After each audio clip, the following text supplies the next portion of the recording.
ওম নমো সিদ্ধিদাতা গণেশায় নমঃ। আমি দেবী প্রজ্ঞা।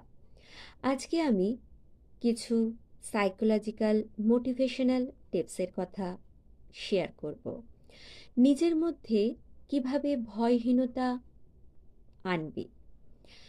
ভয়কে নিজের কাছে প্রকাশ করবে না, এতে মানসিক শক্তি হারিয়ে যায়।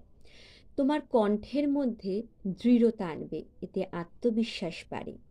সাহসের সঙ্গে চ্যালেঞ্জ মোকাবিলা করার জন্য পিছু হটবে না। সবসময় নিজের বডি ল্যাঙ্গুয়েজকে আত্মবিশ্বাসের মধ্যে রাখবে। নিজের ভয়গুলো একা কাটিয়ে ওঠার অভ্যেস করবে। এতে তোমার মানসিক শক্তি এবং তোমার লক্ষ্যে পৌঁছতে পারবে। তোমাদের যদি এই ভিডিওটি ভালো লেগে থাকে, প্লিজ লাইক, শেয়ার, সাবস্ক্রাইব করতে কিন্তু ভুলো না। পরবর্তী মোটিভেশনাল সাইকোলজিক্যাল টিপস পেতে ফলো করো। ধন্যবাদ।